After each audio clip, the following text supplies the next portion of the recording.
በሱፐር ካፕ ሰሚፋይናል ማድሪድ ገረዱን አትሌቲኮ ማድሪድ 2-1 አሸንፎ ለዋንጫ ኤል ክላሲኮ ማለት።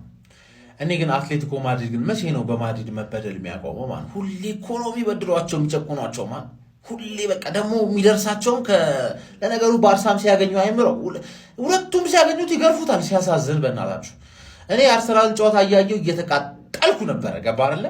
ግን እንዳለ ኮሜንት ላይ ቫልቨርዴ ጎል ምናምን ገብቻ ያዋለው ኖርማል ነው። ይሄ ለቫልቨርዴ ኖርማል ነው። 3 በረኛ ቢኖር ማይዘው ኳስ ማን ይለመጥጠዋል እኮ ማን ምን እሺ ነው የታፋ ምንድነው የምትሰራው ማን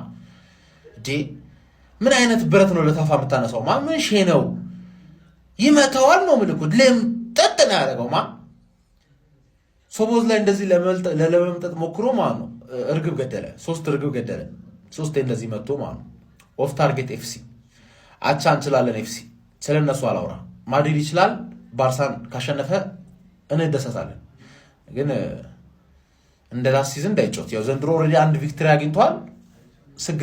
ስግጥ ፍምስ ነው ባርሳ ላይ የሚደረግበት ስግጥ ፍምስ ክሮስ ኦፍሳይድ እንዳትሆን ኤምባፔ ከሌለ ደግሞ አሪፍ ነው። ኦፍሳይድ መርቻንት ስለሆነ ኤምባፔ ማለት ህጉ እስኪቀየር እየጠበቀ ነው 60 ጎል ለማግባት ምናምን ህጉ እስኪቀየር ህጉ ሳይቀየር ከሆነ ግን ኦፍሳይድን ጠብቀ ገባሽ አይደለ ሐላ ማድሪድ ያው መቼም ልትክሺ መቼም ማንም ቢያሸንፍ አልካስም ባይዘይ መድፈኛው አላሸነፈም ምንም ማድረግ አይቻልም።